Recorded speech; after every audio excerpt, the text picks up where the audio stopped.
श्री कृष्णा श्री कृष्णा श्री कृष्णा श्री कृष्णा। गुरुर्ब्रह्मा गुरुर्विष्णु गुरुर्देवो महेश्वरः गुरु साक्षात् परं ब्रह्म तस्मै श्री गुरवे नमः।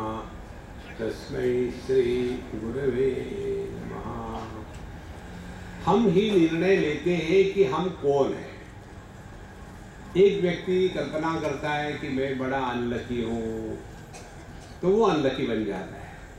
दूसरा कल्पना करता है कि मैं स्त्री हूँ, मैं पुरुष हूँ, मैं जवान हूँ, मैं बूढ़ा हूँ। तीसरा कल्पना करता है मैं पापी हूँ, मैं पुण्यवान हूँ। चौथा कल्पना करता है कि मैं बड़ा धार्मिक हूँ। ये सब कल्पना का ही साम्राज्य है, इसमें कोई तथ्य नहीं। देखो, इसीलिए ये तीन आत्माओं का चिंतन इस आत्मोपनिषद में है। पहले बाह्यात्मा जो देहात्म भाव से जीते हैं, उनके लिए दुख की निवृत्ति असंभव है। उसके पश्चात जो जीवात्म भाव से जीते हैं, वो अपने अगले जन्म की तैयारी करके रखते हैं। शुचीनाम श्रीमताम गेहे योग भ्रष्टो विजायते अथवा योगिनामेव कुले भवति धीमताम् एतद् हि दुर्लभतरं जन्म यदीदृशम्। तो हम यदि इसी चक्कर में पड़े रहेंगे कि हम पुण्य करेंगे तो स्वर्ग में जाएंगे, पाप करेंगे तो नरक में जाएंगे, तो जाकी रही भावना जैसी, जैसे जैसे हम अपने बारे में सोचेंगे वैसे ही होंगे।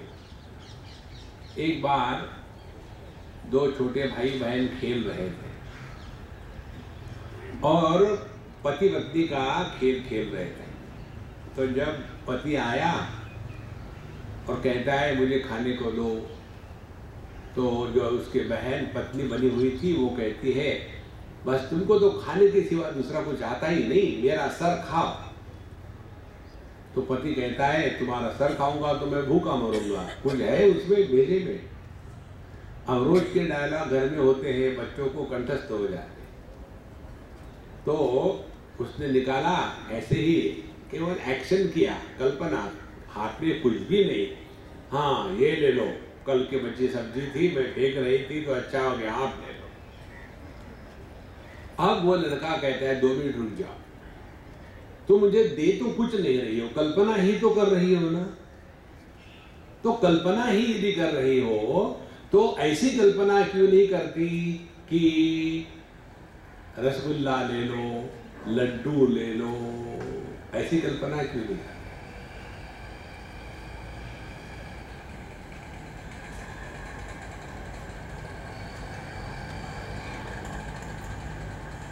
हमको यदि कल्पना ही करनी है तो ये कल्पना क्यों करें कि मैं देह हूँ, मैं पति हूँ, मैं पत्नी हूँ, मैं भाई हूँ, मैं बहन हूँ। ये कल्पना क्यों करें कि मैं पापी हूँ, मैं पुण्यात्मा हूँ। कल्पना ही करनी है तो मैं साक्षात परब्रह्म परमात्मा हूँ, कल्पना ही तो करनी है। या तो मानो या तो जानो। तो शुरू करते हैं मानने से। यदि हमने ये माना ही नहीं कि नहीं हम कैसे परमात्मा स्वरूप हो सकते हैं, हम तो पापी हैं, तो जिंदगी भर पापी ही रहोगे। इसीलिए ये तीन आत्माओं का जो प्रसंग है, इसमें हमारी दृष्टि अपने स्वरूप की तरफ खींची जा रही है। और फिर यह अपना जो स्वरूप है उसके बारे में हमने दुनिया भर की बातें सुन के रखी है शास्त्रों में। कोई कहता है कि हर एक देह में एक आत्मा होता है, फिर उस देह के अंदर का जो आत्मा है, जो जीवात्मा है, वो अनेक देह है तो अनेक जीवात्मा हो गए और उसी जीवात्मा को आत्मा कहने लग गए। फिर कहते हैं कि कोई वो आत्मा एकदम सूक्ष्म है, एकदम बहुत ही बारीक है। दूसरा कहते नहीं जी आत्मा पूरे देह में व्याप्त है। तो दुनिया भर की कल्पनाओं का ही साम्राज्य है। अब इसमें से निकलने के लिए कहते हैं कि अपने अनुभूतियों का विश्लेषण करो। कौन सी अनुभूतियां हैं, कितने अच्छे बुरे अनुभव आके चले गए, लेकिन हम ज्यों के त्यों हैं। साक्षीभूतः केवल शुद्ध मात्र। अब इस तरफ जब हमारा ध्यान होगा तब जाकर के हमने शास्त्रों का अध्ययन किया है, तो अपने दृष्टि में परिवर्तन लाना है। नहीं तो हमेशा जाएंगे सत्संग में, वही अपनी तबला, वही पेटी, छोटी छोटी गैया, छोटे छोटे बाल। कब तक ये तमाशा चलता रहेगा संतो? निकल जाओ इस चक्कर से। तबला बेटी से कुछ नहीं हुआ आजकल किसी का। जब तक के हमारी यह दृढ़ निष्ठा नहीं होती, जैसे आज के तारीख में मैं देह हूं, देहो या हम, यह जो दृढ़ भाव है, वैसा ही दृढ़ भाव जब मैं सच्चिदानंद परमात्मा तत्व हूं, ये जब हो जाएगा तब जाकर के हमने आध्यात्म के लड्डू खाए हैं। अन्यथा केवल कल्पना के साम्राज्य में है। और ऐसा जिसने अपने आध्यात्म का अर्थ समझा है, उसके लिए आगे कहते हैं आत्मसंज्ञा शिव शुद्ध एक एवाद्वय सदा ब्रह्म रूपतया ब्रह्म केवलम प्रतिभासते। आत्मसंज्ञा शिव शुद्ध एक एव अद्वय। देखो, अनेकता केवल औपाधिक होती है। जैसे प्रकाश एक है, ट्यूबलाइट अनेक है, तो अनेक ट्यूबलाइट होने से प्रकाश अलग नहीं हो गए। भगवान शंकराचार्य लिखते हैं दक्षिणामूर्ति स्तोत्र में, नाना छिद्र घटोदर स्थित महादीप प्रभा भास्वरम ज्ञानम यस्य तु चक्षुरादिकर्ण द्वारा मही स्पंदते जानामीति तमेव भान्तमनुभाति एतत् समस्तं जगत् तस्मै श्री गुरुमूर्तये नमः इदं श्री दक्षिणामूर्तये। एक बहुत बड़ा घट हो और उसमें अनेक प्रकार के छेद बना के रखे हैं और उसमें एक केवल दीपक रखा है, तो दूर से कैसे दिखेगा कि उसमें से अनेक प्रकाश आ रहे हैं, लेकिन प्रकाश अनेक नहीं है, एक ही है। उसी प्रकार से मन एक ही है। यही एक मन आंखों से निकला तो दृष्टि बन गई, कानों से निकला तो श्रवण शक्ति बन गई। इसी प्रकार से एक ही चेतन सत्ता हम सभी के सभी इस आकाश में छेद है। आकाश अभावात्मक है और अभाव में जो छेद होगा वो भावात्मक होगा। देखो ऐसे समझो, ये कागज है, अभी इस कागज का मैं फाड़ रहा हूं, इसको फाड़ने से जिसका दिल फटेगा तो मैं क्या करूं। अब इसमें हमने एक छेद बना दिया। अब ये छेद नाम की कोई वस्तु है क्या? कागज वस्तु है, छेद वस्तु थोड़ी है। लेकिन यदि हमने यहां 2-4 छेद बना दिए तो हम कहेंगे अनेक छेद है। लेकिन जब छेद नाम की वस्तु ही नहीं है तो अनेकता कहां से आई? एक तो कागज है। देखो, तो छेद किसको कहते हैं? कागज में कागज के अभाव को छेद कहते हैं। अब आगे चलो, आकाश अभावात्मक है। अब आकाश में जब छेद होगा, माने अभाव में जब अभाव का अभाव होगा, तो उसको कहते हैं भाव। वो हम है। देखो, तो हम सभी के सभी होली है, इस आकाश में होल है और हमारे माध्यम से एक ही परमात्मा प्रकट हो रहा है। जैसे एक घट में अनेक छेद है तो अनेकता प्रकाश की दिखती है, भासती है लेकिन होती नहीं। इसी प्रकार से एक ही चेतन सत्ता सभी देह से प्रकट हो रही है। ये कहते हैं हम आत्मसंज्ञा शिव शुद्ध एक एव अद्वय। एक माने एक ही, उसमें दो नहीं है, अद्वय। क्योंकि एक दो प्रकार के होते हैं। एक वो एक है कि जो दो से गुना जा सकता है और जो दो से घटाया जा सकता है, और दूसरा एक वो एक है कि जिसको एक से गुना दूसरे से गुना नहीं जाता और जिसका कभी हाफ नहीं होता। ये दूसरा जो एक है अनंत इन्फिनिट, वह एक की यहाँ बात हो रही है। आत्मसंज्ञा शिव शुद्ध एक एवाद्वय। तो सभी उपाधियों में केवल एक ही तत्व प्रकट हो रहा है। जब तक के इन उपाधि के गुलाम बन करके रहेंगे तब तक के यह संसार है। और ये उपाधियां कैसी है? ये नित्य निरंतर बदलने वाली है।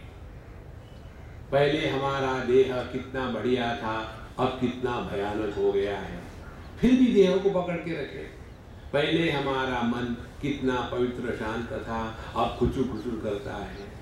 पहले हम कितने निरागस थे, अब बड़े क्रिकेट हो गए हैं।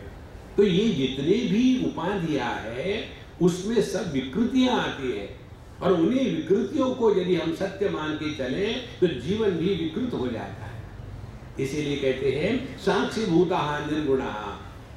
देह के गुण हम में नहीं है, देह के गुणों को हम प्रकाशित कर रहे हैं।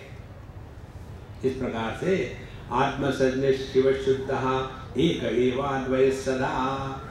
और ये ऐसे नहीं कि मेडिटेशन के लिए बैठे तो ब्रह्मन, बाद में ब्रह्म नहीं। This is 24/7। आगे कहते हैं ब्रह्म रूपतया ब्रह्म केवलम प्रतिभासते। और यह जो एक ही परमात्मा तत्व है, यही केवल, इसमें उपाधियों के अनेकता से अनेकता कभी भी निर्माण नहीं हुई। एक आकाश में पूर्व पश्चिम उत्तर दक्षिण इत्यादि 10 दिशाओं का निर्माण होता है, तो क्या 10 दिशाओं के 10 आकाश है? या एक ही आकाश पर पृथ्वी और सूर्य इनके उपाधियों का अध्यारोप करके एक ही आकाश को 10 प्रकार से हमने डिवाइड कर दिया है, तो क्या उसके कारण आकाश 10 हो गए? इसी प्रकार से एक ही तत्व वही ब्रह्म रूपतया केवलम प्रतिभासते, एकमात्र है, जिससे बढ़कर कर कोई नहीं, वही अपना स्वरूप है। अब यह जो एक परमात्मा है, इसमें अनेकता कैसी आती है? कहते हैं जगद रूपतया पेतत् ब्रह्मैव प्रतिभासते विद्या अविद्यादि भेदेन भावा भावादि भेदतः। तो एक ही परमात्मा तत्व ब्रह्म एवं जगत रूपतया। जगत किसको कहते हैं? एक ग्रंथ है जिसका नाम है दुर्दुष्य विवेक। उसमें ये मंत्र आता है जहाँ कहते हैं अस्ति भाति प्रिय नाम रूप इति पंच अंशकम आद्यत्रयम ब्रह्म रूपम जगत रूपम ततोद्वयम। जगत की कोई भी वस्तु ले लो तो उसमें ये 5 बातें होती है। एक तो अस्थि वो होती है, भांति वो दिखती है, उसका भान होता है, और प्रिय उसमें उपयोगिता होती है, चौथी बात उसका रूप होता है, और 5वीं बात उसका नाम होता है। तो इसमें जो अस्थि भांति प्रिय है यह परमात्मा का अंश है, और जो नाम रूप है यह जगत है। तो हमारा पूरा जीवन किस में जाता है? इस जगत के नाम रूप को महत्व दे दिया है। और जब तक के जगत के नाम रूप को महत्व दे देंगे तब तक के हमको इस दुनिया में कभी शांति नहीं मिलेगी। और कैसी छोटी छोटी बातों को लेकर के हम एक प्रेस्टीज इशू बना लेते हैं, क्योंकि मेरा नाम ऊपर क्यों नहीं रखा, नीचे क्यों रखा। देखो एक बार एक पंजाबियों की बात, वहाँ दिल्ली की बात, एक लड़की, उसके दो भाई, पिताजी थे। एक भाई साधारण था, दूसरा काफ़ी अमीर था, और वो जो बहन थी ये साधारण भाई के साथ हमेशा रहती थी। तो उसने अपने बहन की शादी के लिए कार्ड वोट छपवाए, तो ये दूसरा भाई जो अमीर था उसको प्रश्न इशू बन गया, मेरी बहन की शादी ऐसी घटिया कार्ड, एक एक कार्ड 50 रुपए का होगा। और फिर उसने फिर कार्ड छपवाए, उस कार्ड में फिर मैंने खर्चा किया इसलिए मेरा नाम ऊपर होगा, उसका नाम नीचे होगा।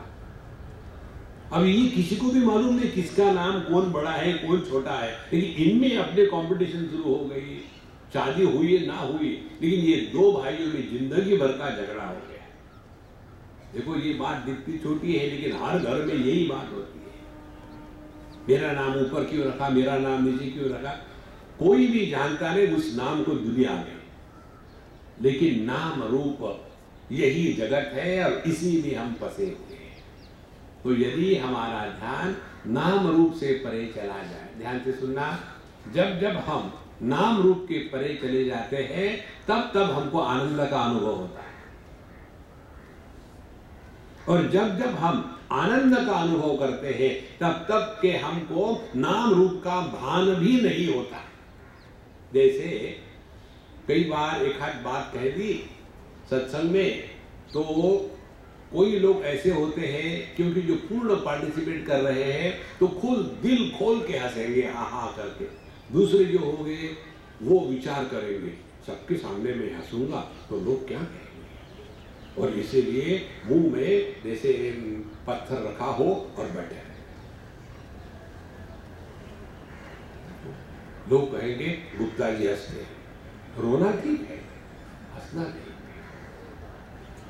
देखो संतों, इस चक्कर से निकलने के लिए अपने आप को इस तत्व के साथ जोड़ के रखना है। इसीलिए ब्रह्म ही, एक ही परमात्मा नाम रूप की उपाधि लेकर के दुनिया बन गया है, और विद्या अविद्यादि भेदेन भाव अभाव भेदतः। तो वही परमात्मा जब माया की उपाधि को धारण करता है तो ईश्वर बन गया, वही परमात्मा जब अविद्या की उपाधि को धारण करता है तो जीव बन गया। तो एक ही परमात्मा इन तीन उपाधियों के कारण तीन प्रकार से प्रकट हो रहा है। जगत की जो उपाधि है वह प्रत्यक्ष है, और जो जीव की उपाधि है वह परिच्छिन्न है, और ईश्वर की जो उपाधि है उसके कारण परोक्ष है। जब हमारे ज्ञान से परिच्छिन्नता गायब हो गई तो प्रत्यक्षता अपने आप गायब हो जाती है। परिच्छिन्न और प्रत्यक्ष निकल गया तो परोक्ष भी गायब हो जाता है। एकमेव अद्वितीय। जैसे गहरी नींद में अपनी परिच्छिन्नता, कौन सी, देश काल वस्तु की, मैं इतनी उम्र का हूं, ये मेरा साइज है और ये मेरा वजन है, ये तीन बातों का भान गहरी नींद में समाप्त हो जाता है। तो जहां परिच्छिन्नता गायब हो गई दुनिया भी गायब हो जाती है। जब मैं और दुनिया दोनों गायब हो गए तो ईश्वर की क्या जरूरत है। देखो महाराज, इस पर सूक्ष्मता से चिंतन करते रहो, उसको कहते हैं आध्यात्म। एक बार की बात है, एक अम्मा, उसकी सास, वो अम्मा हमारे सत्संग में हमेशा आती है, और उसकी सास बड़ी खड़ूस थी। सांसें नॉर्मली खड़ूसी होती है, ये जरा सुपर खड़ूस थी। और ये जो सास थी इसने अपने बहू को बहुत छला, एक दिन नहीं, दो दिन नहीं, 40 साल तक बहू ने उसकी सेवा की, फिर भी उसके प्रति घृणा द्वेष बना रहेगा। और जब वो मरी तो आषाढ़ी एकादशी के दिन उसने देह त्याग दिया। तो हमारी वो अम्मा मुझे कहती, स्वामी जी आप तो जानते हैं मेरी सास कितनी खड़ूस थी, लेकिन देखो उसका जो मृत्यु हो गया ना आषाढ़ी एकादशी के दिन हो गया। कितने भाग्यवान है। हमने कहा देखो अपने आप को बेवकूफ मत बना, ये जो वाक्य होते हैं ना ये पब्लिक को बेवकूफ बनाने के लिए हो, ऐसा कुछ नहीं होता। ध्यान से सुनना, उपलब्धि हमेशा ज्ञानात्मक होती है। तुम्हारी जो सास थी जिसने कभी भगवान को माना नहीं, जो भगवान कृष्ण को नहीं मानती थी, उसने कभी नाम नहीं लिया, उसको वैकुंठ क्या एकादशी क्या कुछ भी मतलब ही नहीं है। और वो मरी कोमा में, उसको ज्ञान भी नहीं था कि आज एकादशी है, तो उसको कैसे लाभ होगा। अच्छा माने वो वैकुंठ में नहीं गई, हाँ चलो अच्छा हो गया, नहीं तो मर जाऊंगी तो वहां फिर मुझे परेशान।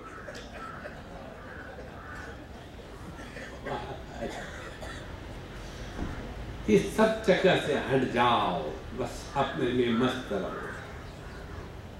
जगत रूप दया बेतर ब्रह्मैव प्रतिभासते विद्या इत्यादि भेदेन भाव अभावादि भेदतः। तो जब हम अविद्या के उपाधि को धारण करते हैं तो जगत सत्य ब्रह्म मिथ्या, और जब हमने सत्संग किया, श्रवण मनन निधिध्यासन, पहले परोक्ष ज्ञान फिर अपरोक्षानुभूति फिर दुख निवृत्ति और अंत में जाकर के निरंकुशा तृप्ति, जब ये स्थिति आ जाती है तो सब बदल जाता है। ब्रह्म सत्यम जगन मिथ्या जीवो ब्रह्मैव नापरः। ये समझ में आता है कि जो जो प्रतीति उपाधि के माध्यम से होती है वह मिथ्या होती है, और जिस अनुभूति में किसी भी उपकरण की आवश्यकता नहीं है। अपने होने के लिए ना तो दृष्टि की जरूरत है, अपने होने के लिए ना तो श्रवण शक्ति की जरूरत है, अपने होने के लिए ना तो मन की जरूरत है, ना तो बुद्धि की जरूरत है, ना तो दुनिया की जरूरत है। अपना जो होना है यह प्रमाण निरपेक्ष अनुभूति है। यह जो प्रमाण निरपेक्ष अनुभूति है यही अपना स्वरूप है। देखो जब ये बात समझ में आ जाएगी ना तब अपने मन से ये सब प्रश्न निकल जाएंगे। हमको भगवान के दर्शन करा दो महाराज। एक बार एक सज्जन ने कहा कि महाराज जी भगवान के दर्शन करा दो, तो महाराज जी ने कहा ठीक है शुरू करो भगवान का नाम संकीर्तन, और बड़ा धुन धड़ाके से नाम संकीर्तन शुरू कर दिया। और जब वो नाम संकीर्तन हो रहा था फट से महाराज जी के रुक जाओ भगवान आ गए, सब रुक गए। और फिर देखो आप लोगों को दिखेंगे नहीं, मुझे दिख रहे हैं।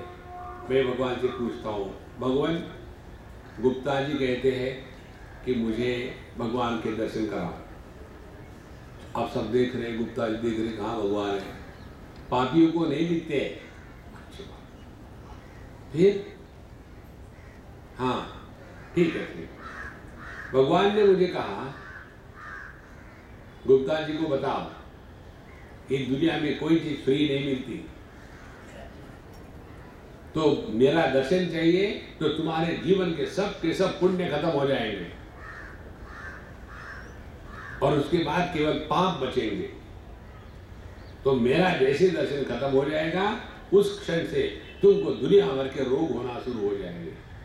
लेप्रेसी होगी, ट्यूबरकुलोसिस होगा और HIV होगा, तुम मरोगे भी नहीं क्योंकि भोग पूरे करने हैं, सब पाप ऊपर आ जाएंगे। पूछो गुप्ता जी से दर्शन कराऊं?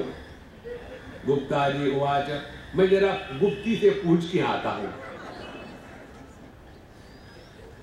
उस गुप्ता जी को ये समझ में नहीं आया, अरे महाराज भगवान के दर्शन होने के बाद कभी पाप बचे रहते हैं क्या?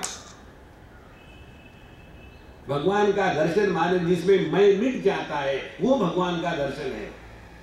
भगवान के दर्शन के बाद यदि मैं बना रहा है तो वो भगवान के दर्शन की कल्पना थी संतो। देखो लहर जब समुद्र में डुबकी लगाती है, समर्पण कर देती है, तो वो बाहर थोड़ी आती है। देखो इसीलिए ये सब जो भ्रांतियां है इन भ्रांतियों से हट जाओ, नहीं तो इसी चक्कर में रहेंगे कि मुझे भगवान के दर्शन कब होंगे। क्या करोगे दर्शन होने के बाद? जो मजा जर्नी में है, यात्रा में है, वो वहां पहुंच के नहीं है। इसलिए संतो इस चक्कर से अपने आप को बचाओ। गुरु शिष्यादि भेदेन ब्रह्मैव प्रतिभासते ब्रह्मैव केवलम शुद्धम विद्यते तत्वदर्शने। आप दूसरे जगह पे जो हम फंसते हैं, सबसे बड़ी जो जाल बना के रखा है वो जाल है गुरु शिष्यादि भेदेन। ये गुरु महाराज जो होते हैं हमारे जैसे सभी शिष्यों को या भक्तों को ऐसे बेवकूफ बनाते हैं। क्या कहेंगे? देखो, गुरु ब्रह्मा गुरु विष्णु गुरुदेवो महेश्वरा गुरु साक्षात परब्रह्म तस्मै श्री गुरवे नमः। इसका अर्थ ये नहीं है कि गुरु ब्रह्मा है, विष्णु है, महेश है, ये इसका अर्थ नहीं है। ब्रह्मा जी ही गुरु के रूप में अवतरित होते हैं और विष्णु जी ही गुरु के रूप में अवतरित होते हैं और शिव जी ही गुरु के रूप में अवतरित होते हैं और यह परब्रह्म परमात्मा ही गुरु के रूप में अवतरित होते हैं। लेकिन कहाँ अवतरित होते हैं? अपने हृदय में। देखो, जो गुरु बाहर होगा वो आपको कभी मदद नहीं करेगा। जो पैसा किसी अन्य के जेब में है तो आपके काम नहीं आएगा, फिर आपको क्या करना पड़ेगा? उसकी जेब काटनी पड़ेगी और पैसा अपने जेब में आ जाए, फिर काम में आता है। इसी प्रकार से गुरु महाराज को बाहर रख दिया है और अंदर में काम क्रोध लोभ मोह मद आश्चर्य घृणा। काहे का गुरु? देखो संतो, ये बात स्पष्ट समझ लो, गुरु को अपने से दूर मत धकेलो। गुरु तत्व हमारे सबके हृदय में हमेशा उपलब्ध है। यदि हम अपनी अनुभूतियों से सीखना, इसको आध्यात्मिक जीवन कहेंगे, तो गुरु तत्व हमारे हृदय में प्रकट हुआ है। देखो, भगवान श्री कृष्ण दुर्योधन धृतराष्ट्र इनके गुरु नहीं बन सके। कितना भी भगवान कहेंगे देखो मैं भगवान हूं, मैं तुम्हारा गुरु हूं, नहीं यार मान लो ना एक आध बार, नहीं। गुरु शिष्य के रिश्ते में शिष्य श्रेष्ठ होता है, गुरु नहीं। यदि शिष्य स्वयं को बदलने को तैयार नहीं है तो गुरु कितनी भी पटकी खाए कुछ नहीं होने वाला। देखो, और गुरु ने कितना भी तिरस्कार कर दिया हो, जैसे एकलव्य, द्रोणाचार्य जी ने उनको ना कह दिया था, फिर भी इसी प्रकार से यह जो गुरु शिष्य है इसका जो भेद है यह औपाधिक है।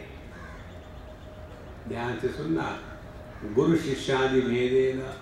जब परमात्मा की पढ़ाने की मौज होती है और जब परमात्मा की पढ़ने की मौज होती है तो एक ही परमात्मा ये दो चोले बन करके इस दुनिया में नाटक करता है। गुरु शिष्यादि भेदेन ब्रह्म एव प्रतिभासते। एक बार रामकृष्ण परमहंस जी के शिष्य नरेंद्र घोष उनको कहते हैं कि ठाकुर जी आप मुझे बुलावा भेजते हो तो मुझे लगता है आप तो मेरे साथ बहुत ही आसक्त हो रहे हो और आपको तो ये आसक्ति अच्छी नहीं दिखती, आसक्त तो नहीं होना चाहिए महात्माओं ने। तो गुरु महाराज कहते हैं कि मेरे बेटे सुन, तूने जो मुझे स्वीकार किया है केवल संदेह, डाउट, सस्पिशन, हाँ ये महात्मा हो सकते हैं। हम सभी भी कितने भी महात्माओं के पास जाते हैं कि हम जानते हैं कि वो क्या है। देखो, केवल कल्पना ही करते हाँ ये बड़े महात्मा है, बड़े उच्च कोटि के महात्मा है, और हमको क्या मालूम उच्च कोटि नीचे कोटि क्या होती है, ये ठोक देते हैं बड़े दिव्य महात्मा है। ये तो ऐसे ही एक अंधा किसी के सौंदर्य का वर्णन कर रहा है। हमको क्या मालूम है कि महात्मा संत क्या होते हैं। दाढ़ी लंबी है इसलिए बड़े महात्मा है और घुटाई है तो खत्म महात्मा। देखो, इसीलिए एक ही तत्व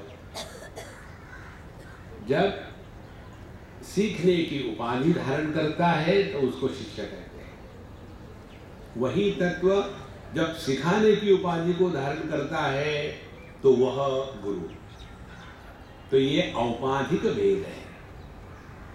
तो रामकृष्ण परमहंस ने कहा कि देखो बेटे, तुमने तो मुझे सस्पिशन और डाउट के हिसाब से स्वीकार किया है। हाँ, ठाकुर बड़े महात्मा होंगे, लेकिन मैंने तुमको जो स्वीकार किया है, तुमको मैं पहचानता हूं, तुम साक्षात परमात्मा हो। देखो महाराज, इसीलिए यहां स्पष्ट कहते हैं गुरु शिष्यादि भेदेन ब्रह्मैव प्रतिभासते। जब तक के दोनों के बीच में आदर का भाव नहीं होगा, तब तक के ज्ञान का आदान प्रदान नहीं होता।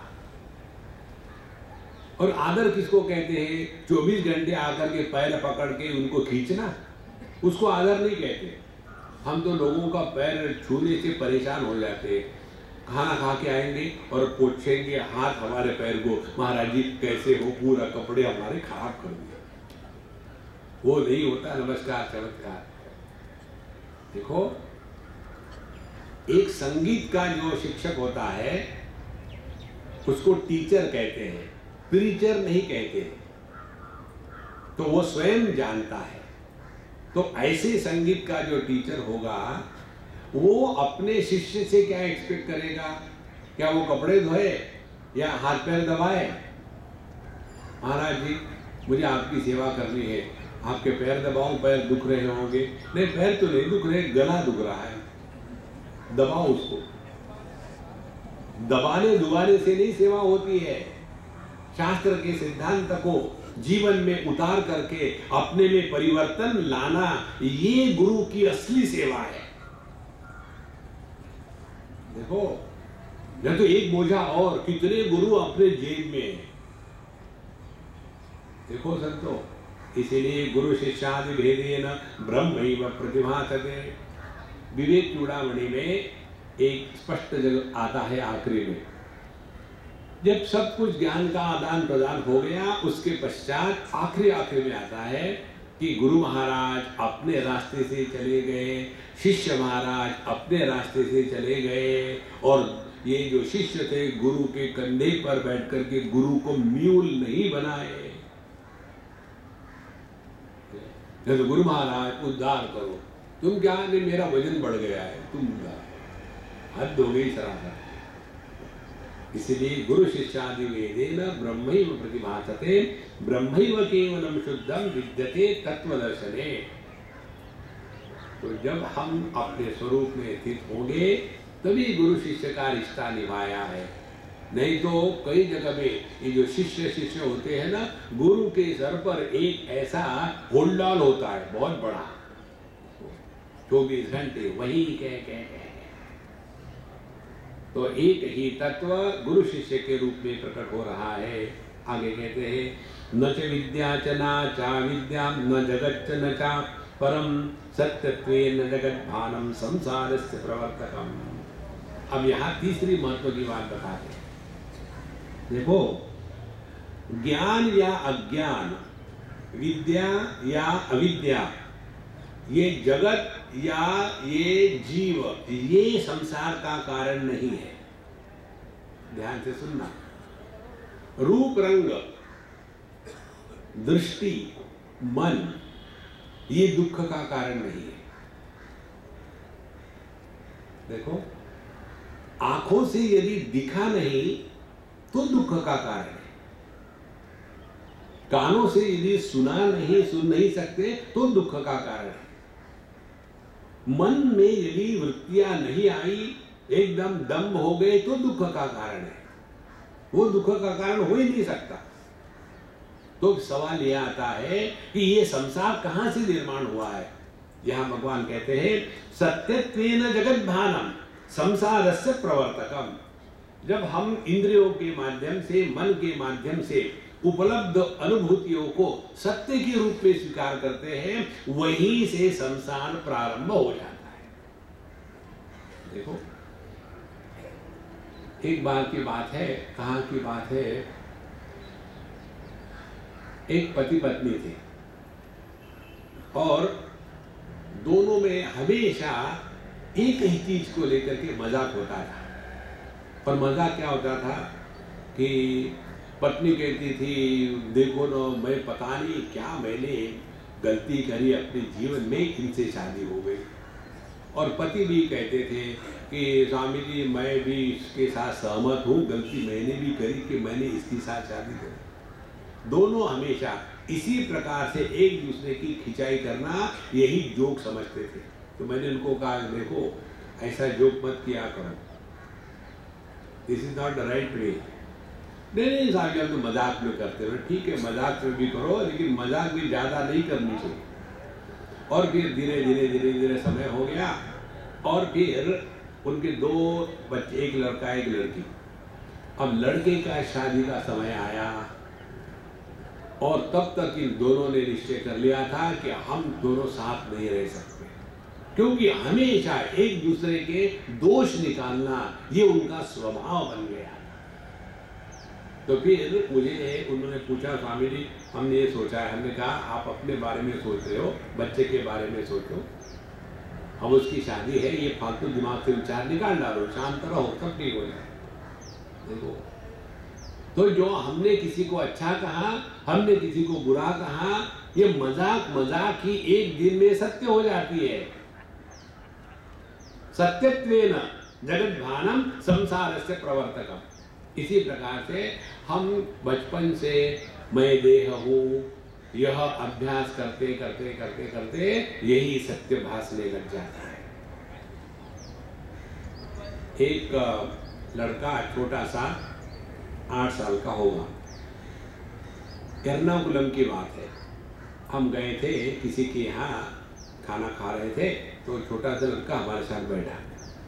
हमने कहा, अरे गुज्जू कैसे हो? Swami ji, I am not a Gujju. फिर तुम कौन हो? I am Kutchi Lohana.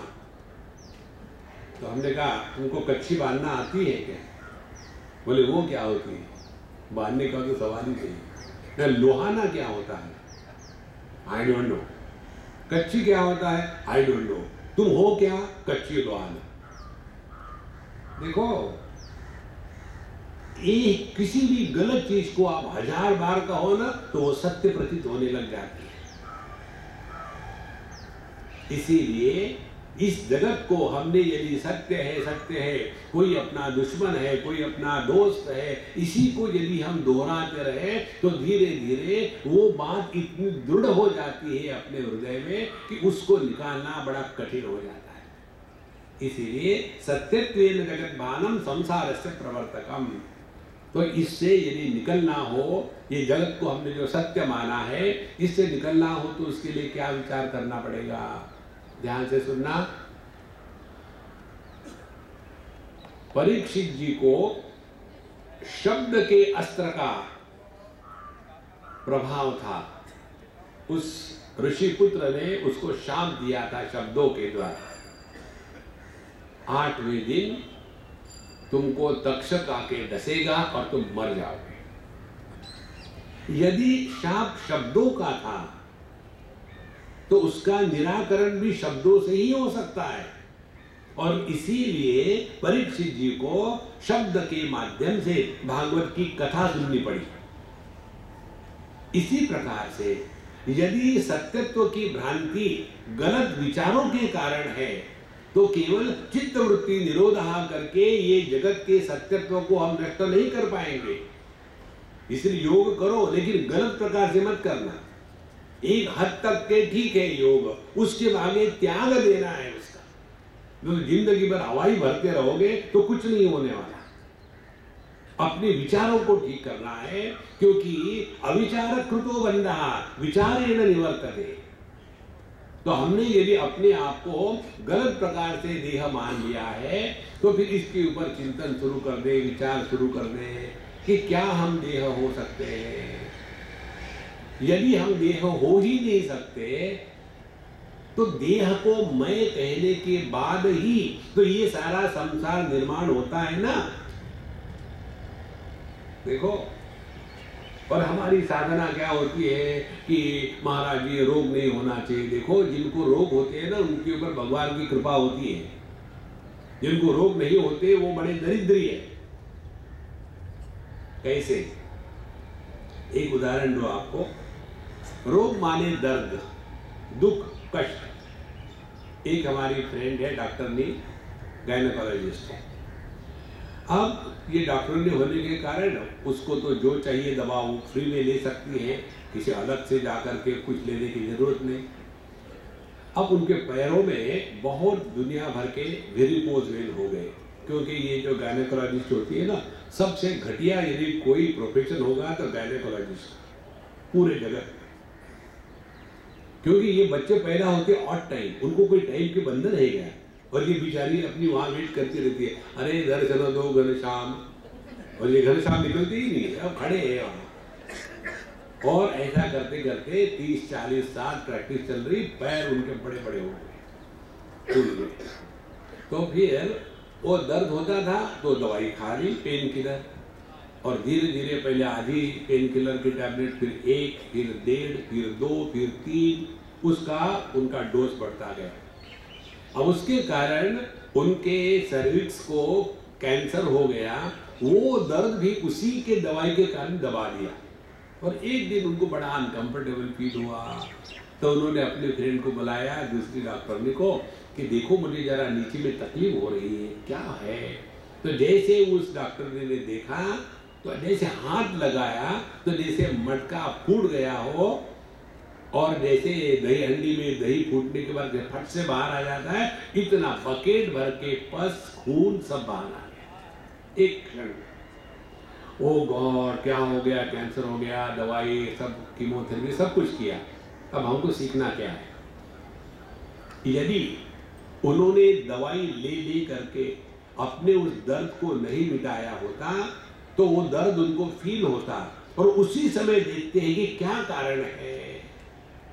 लेकिन हमने अपने दर्द को मिटा दिया दवाई ले ले करके, और जो जिसके कारण दर्द हो रहा था उधर ध्यान ही नहीं दिया। इसी प्रकार से ध्यान से सुनो, जब शरीर में कष्ट आते हैं तो हमको ये चेतावनी है, महाराज ये देह तुम नहीं हो। इस देह में जितनी भी विकृतियां आई है, गई है, तुम उसके द्वारा स्पर्शित हो। शिशु आया चला गया, कुमार आया चला गया, हम तो ज्यों के त्यों है। जीवन का प्रत्येक दुख हमको अपने स्वरूप के तरफ ले जाने के लिए भगवान की महत कृपा से दिया जाता है। देखो, इसीलिए यहां कहते हैं सत्यत्वेन जगत भानम। और यदि हम ये समझ ले स्पष्ट रूप से कि यदि ये दुख सत्य है, तो सत्य के निवारण के लिए हम क्यों प्रयत्न करते हैं? दुख सत्य नहीं है। देखो, मन की जो इच्छाएं है वो भी सत्य नहीं है। मन यदि इच्छा से युक्त होना ये वास्तविकता होती तो हम मन की इच्छाओं को हटाते क्यों? लेकिन मन की इच्छाओं को हटाना यही तो अपना जीवन है। जितना इस पर चिंतन करते जाओ तो पता चलेगा कि जिस अनुभूति में इंद्रिय, मन, बुद्धि इनका व्यापार होता है वह मिथ्या है,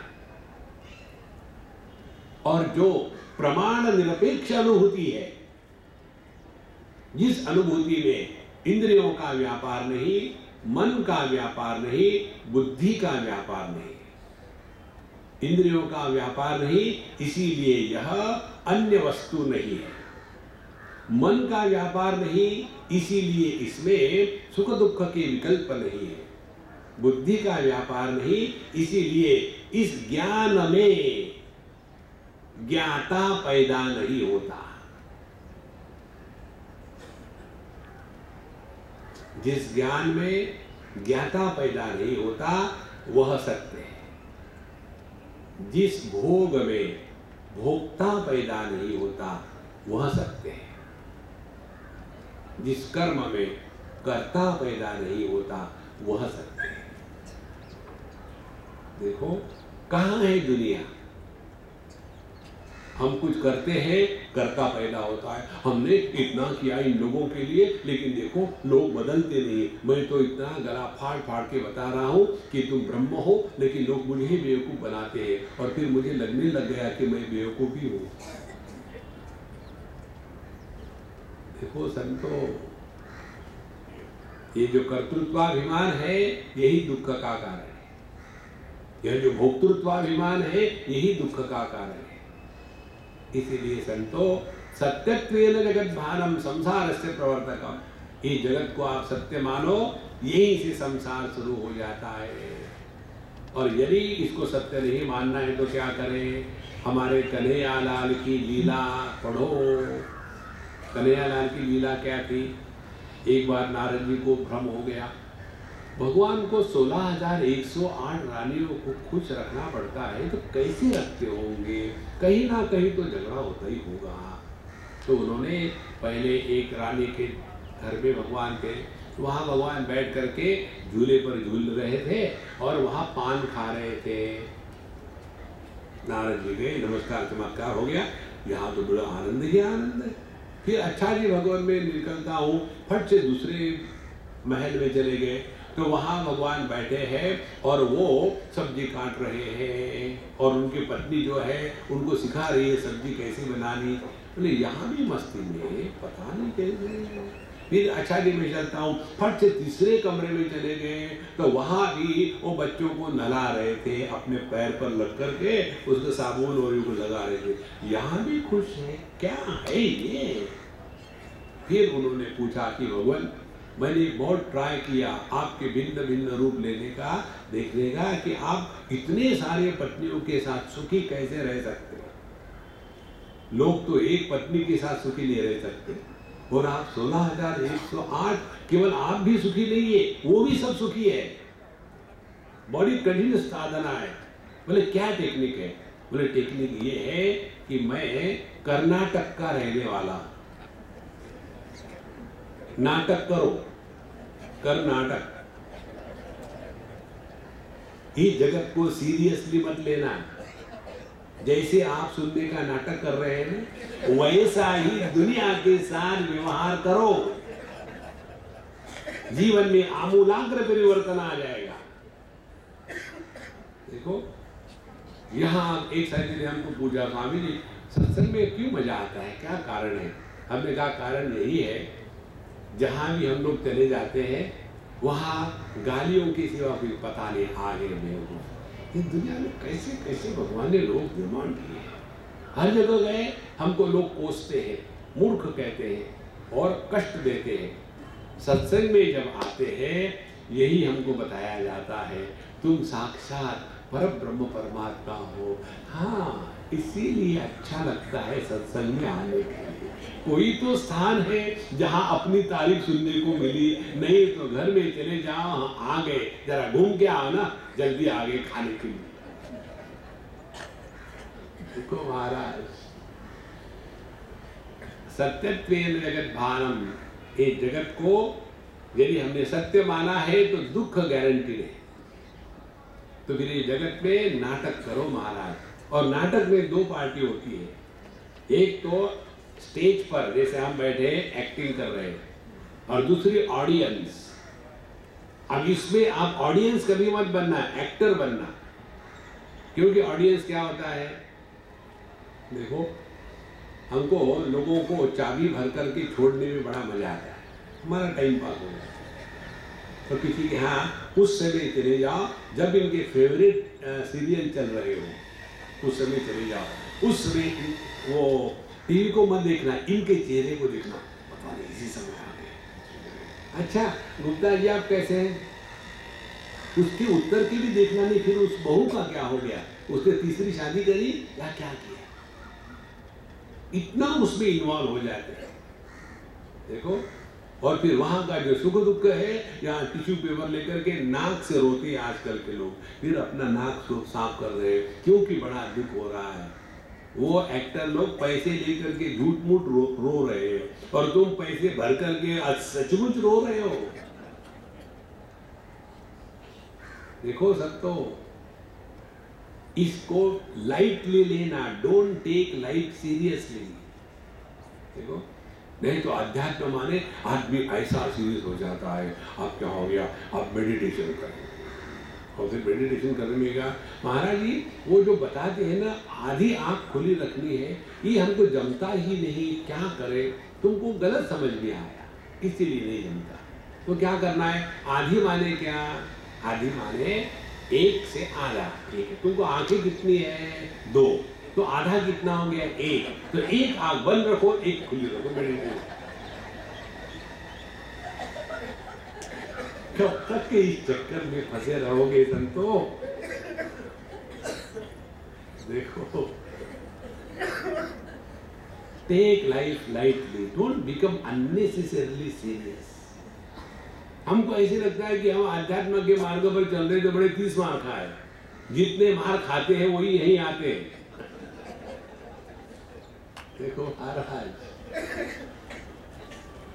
अपने स्वरूप में दुख का कहीं नामो निशान नहीं है, केवल उसको पहचानना मात्र है।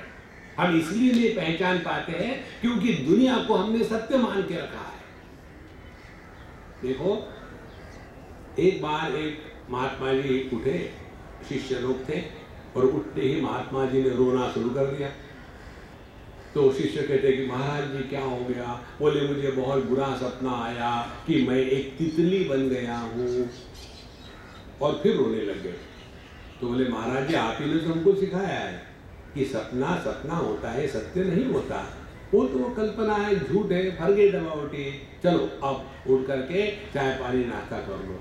फिर महात्मा जी रोने लग गए। देखो तो मुझे बोलने भी नहीं देते, क्या हो गया? और अब मेरे सामने ये समस्या है, मैं तुम्हारा गुरु ये सपना देख रहा था कि मैं तितली हूं, या वो तितली सपना देख रही है कि मैं तुम्हारा गुरु हूं, ये मेरी समस्या है।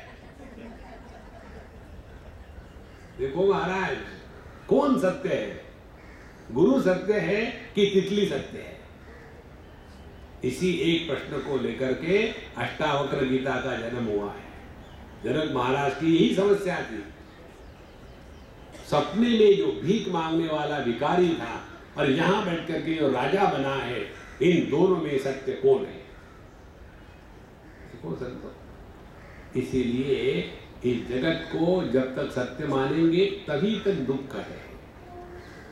जहां हमने जगत से संबंध तोड़ दिया, तब संबंध तोड़ना माने क्या? नाटक करना, और कुछ नहीं।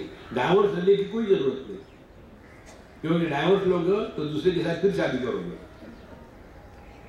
इसीलिए जगत को सत्यत्व रूप से स्वीकार करना गलत बात है। असत्यत्वेन भानं तु संसारस्य निवर्तकं घटोऽयमिति विज्ञातुं नियमः कोऽन्वपेक्षते। और इस जगत का यदि हमने असत्य है इस प्रकार से जगत को स्वीकार किया तो हम बंध मोक्ष सबके परे चले गए। देखो, एक बार हम किसी गुजराती के यहाँ गए। हमारे कुंडली में गुजराती बहुत है, हर घर में 2-4 है। गुजराती है, सिंधी है, पंजाबी है, ठसाठस बड़े हुए। तो गए वहाँ, खाना खाना खा लिया, और खाना खाने के पश्चात फिर उन्होंने कहा कि महाराज जी हमारे जो दादी माँ है ना वो बीमार है, आप उनको आशीर्वाद दो। तो हम गए तो वो तो बेचारी कोमा में पड़ी हुई थी, दुनिया भर की टीवी लगी हुई। अब उसके बाद वहाँ एक नर्स थी, मैंने कहा कि अम्मा कैसी हो? ठीक ठाक है? तुमको ठीक से पैसे मिलते हैं कि नहीं? तुम्हारा पूरा का पूरा हिसाब हो रहा है कि नहीं? मरने के पहले हिसाब पूरा कर लो, मरने के बाद कोई नहीं देता। मैं उससे बात कर रहा था। फिर ये लोग आए। अब जैसे ये लोग आए तो मुझे तो नाटक करना है। फट से मैंने उसका हाथ ले लिया, वो जो कोमा में पड़ी हुई थी बुढ़ाऊ, हाथ ले लिया, नीचे मेरा हाथ, ऊपर उसका हाथ, उसके हाथ के ऊपर फिर मेरा हाथ, फिर मैंने अपने हाथ को किस किया। और मरे हाथ को कौन किस करेगा? और उसके पश्चात फिर ऐसे ही होठ हिलाए। आप किसकी मजाल है पूछने की क्या मंत्र जप कर रहे हैं? महात्मा जी है ना। और ऐसा करके फिर से नमस्कार किया, थैंक यू, निकल गए। उसके पश्चात 2-4 दिन के बाद वो सज्जन मिले। महाराज जी आपको याद है आप हमारे घर आए थे? हमने कहा देखो हम भगवान को भूल चुके हैं, आदमी को कहाँ याद रखेंगे, हमको कुछ याद नहीं। बोले नहीं आए थे, वो हमारे यहाँ जो अम्मा थी ना वो कोमा में थी, आप उनको मिले थे, आपने उनको आशीर्वाद दिया था, तब मेरा दिल बाहर आ रहा अंदर जा रहा, बाहर आ रहा अंदर जा रहा। अब क्या हुआ मेरे आशीर्वाद से? वो फिर रिवाइव हो गई तो ये मरेंगे, और वो यदि मरी तो मेरे आशीर्वाद से लोग मरते हैं। वो देखो हमारी समस्या भयानक होती है। और फिर कह लगे स्वामी जी बस आपकी कृपा से भगवान ने उनको उठा लिया, देखो हमारी कृपा है।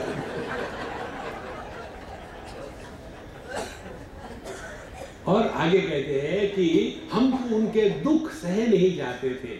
हमने कहा देखो बहुत बोल लिया, आप सुनो मेरी बात। क्या? जो व्यक्ति कोमा में होता है उसको दुख नहीं होता, जो बिल पे करता है उसको दुख होता है। देखो आ रहा है तो उसको क्या फर्क पड़ता है? पड़े हैं निकाल लो, ट्यूब निकाल लो और लगा लो, क्या फर्क पड़ता है?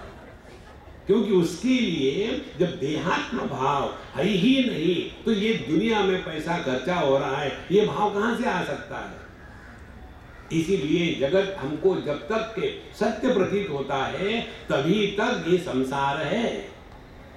जहां ये जगत को हमने सत्यत्व रूप से स्वीकार करना बंद कर दिया उसी क्षण ये संसार गायब हो जाता है। देखो, और संसार कैसे निर्माण होता है? जिसको हमने महत्व दिया है वही हमको परेशान करता है।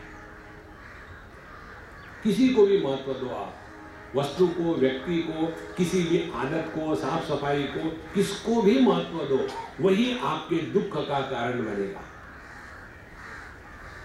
देखो कई घरों में होता है साफ सफाई को लेकर के रोज का झगड़ा, और भगवान ने ये जो दुनिया बनाई है ना टाइम पास करने के लिए बनाई, और हम खाली पीली सीरियस हो जाते हैं।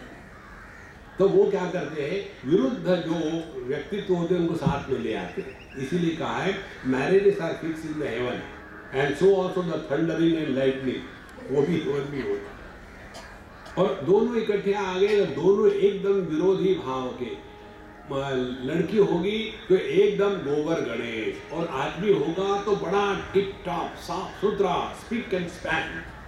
अब दोनों इकट्ठे आ गए, रोज सुबह से शाम तक एक ही विषय। स्वामी जी कितने बार इसको समझाया, पान खा के कहीं मत चुका, मानती है नहीं, क्या करें। फिर इसकी दूसरी आदत, बाहर करती है, बाहर निकाल के फेंक दोनों कंगे में से, उसी में रहेंगे और चारों तरफ पड़े 10 कंगे घर में पड़े, कब तक मैं ये सहूं? हमने कहा देखो मुझे आपने बुलाया, मैं साफ कर लेता हूँ। नहीं ऐसी बात नहीं, आप इसको समझाओ। हमने कहा अम्मा तुम्हारी पेशी है, तुम्हारे पति ने तुम पर इल्जाम लगाया है कि तुम बाल जो है कंघी से निकाल के नहीं फेंकती हो, ये बहुत गंदी बात है, उत्तर दो। तो उसने कहा स्वामी जी आप इनको सीरियसली मत लेना, मैं तो कभी सीरियस लेती ही। और ये जो कहते हैं ना, इसका कारण मालूम है क्या है? ये है गंजे, मेरे बालों को देख करके जलते हैं और इसीलिए गुस्सा करते हैं। देखो महाराज, take life lightly, don't become serious in that. नहीं तो इसी को लेकर के इतने गंभीर बन जाते हैं। इसीलिए असत्यत्वेन भानं तु संसारस्य निवर्तकम घटोयमत विज्ञातुं नियमः कोन्वपेक्षते। यह घट है, ये समझने के लिए, जानने के लिए कौन सी साधना करनी पड़ेगी? चलो हम पहले जाकर के भगवान का नाम लेते हैं, हरे राम राम राम हरे हरे, हरे कृष्ण कृष्ण कृष्ण हरे। किस लिए ले रहे? ये घट है जानने के लिए। उसके बाद हम अब आसन करते हैं, कौन से आसन? एनिमल आसन। सभी के सभी आसन जो है सब जानवरों के नाम है। पुष्पासन और मयूरासन और कुक्कुटासन और मत्स्यासन। मनुष्यासन एक भी नहीं है। आपको क्या मालूम है स्वामी जी? मनुष्यासन है। कौन सा है? शवासन। अब आपको ये घट है ये जानने के लिए आसनों की आवश्यकता नहीं है, प्राणायाम की भी आवश्यकता नहीं है, केवल समझदारी की आवश्यकता है। इसी प्रकार से हमको अपने स्वरूप को केवल समझना मात्र है कि हम उपाधि के माध्यम से भले प्रकट हो रहे हो, लेकिन उस उपाधि का प्रभाव हम पर नहीं होता। देखो, किसी की शादी हो गई तो पत्नी की उपाधि को धारण कर लिया है तो पति बन गए। तो क्या पति बन गए माने पति नाम का कोई बोझा है क्या अपने सर पर? जैसे सर के ऊपर टोपी होती है उस प्रकार से आदमी के ऊपर में पति बैठा है। तो फिर पति क्या है? एक कल्पना मात्र है, वास्तविकता नहीं है। और जब भगवान की दया से पत्नी मर गई तो पति कहां गया? वो चिता पर चढ़ गया उसी क्षण, क्योंकि पति नाम की वस्तु नहीं है, आदमी सत्य है। इसी प्रकार से जो जीव जगत ईश्वर भेद केवल औपाधिक है। नाम रूप की उपाधि को चढ़ा लिया तो जगत बन गया, और पंचकोशों की उपाधि को चढ़ा दिया तो जीव बन गया, और माया की उपाधि को चढ़ा दिया तो ईश्वर बन गया। लेकिन ये जीव जगत ईश्वर इनका जो अधिष्ठान है, एकमेवा द्वितीय ब्रह्म, वही अपना स्वरूप है। उसमें तादात्म्य होकर के रहो और इस दुनिया का नाटक करो। ओम पूर्णमदः पूर्णमिदं पूर्णात् पूर्णमुदच्यते पूर्णस्य पूर्णमादाय पूर्णमेवावशिष्यते। ओम शांति शांति शांति। हरि ओम। श्री गुरुभ्यो नमः। हरि ओम।